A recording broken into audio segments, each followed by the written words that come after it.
The local paper in nearby Chinook reported on virtually everything that happened up at the fort. May 4th, 1906. The Fort Columbia baseball team journeyed to Skamakaway last Saturday. They had a pleasant trip up the river and an enjoyable dance in the evening. On Sunday, they played a game of ball and, as usual, lost. August 10th, 1906. Last Friday, the troops stationed at Fort Stevens in Columbia began their annual war maneuvers, which continued for 6 days. During that time, the officers and enlisted men camped on the reservation and participated in the maneuvers incidental to actual war, including extensive searchlight practice. September 6, 1912. The boys at Fort Columbia would rather play ball or dance than shoot guns.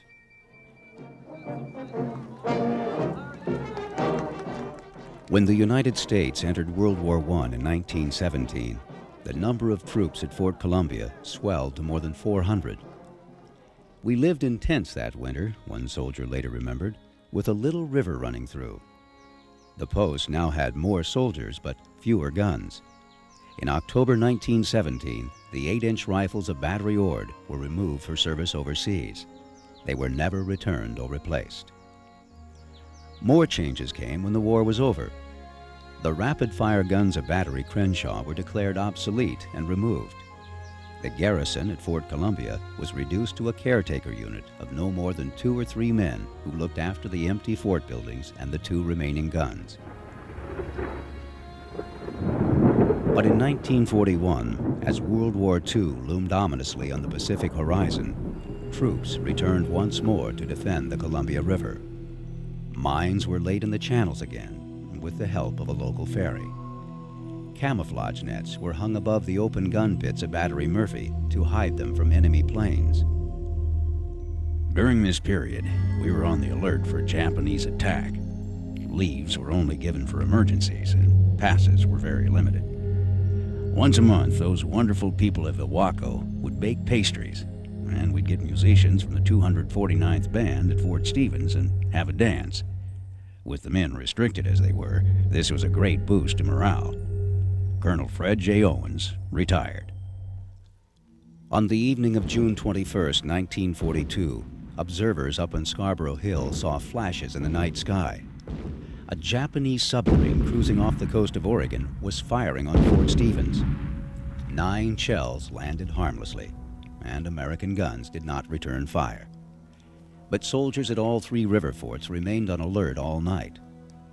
The following morning, without having slept, the men of Fort Columbia turned in the highest target practice score of any seacoast artillery unit in the U.S. that year. But weapons designed in the late 1800s were hopelessly outdated by the time of the Second World War.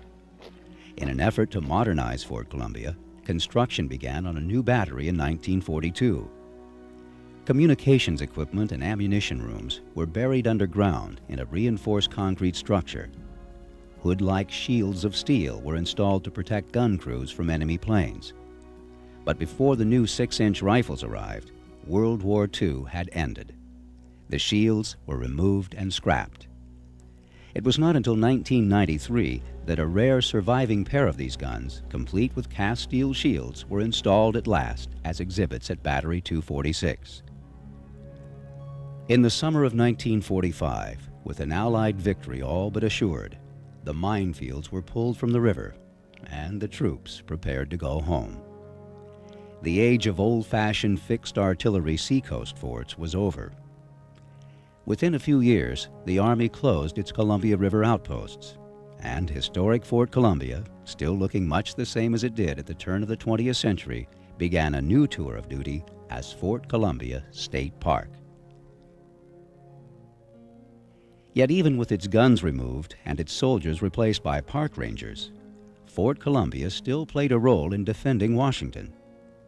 Throughout the uneasy Cold War years of the 1960s and 70s, bomb-proof Battery 246 was outfitted as an emergency post, where state officials could hunker down in case of a nuclear war.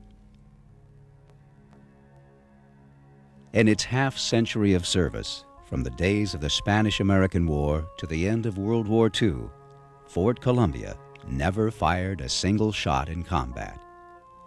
No enemy ever attempted to invade the Columbia River while the post at Chinook Point stood guard. Like all seacoast defenses, it was built as a kind of insurance in the hope it would never be needed. Simply by standing ready, it did the job it was meant to do.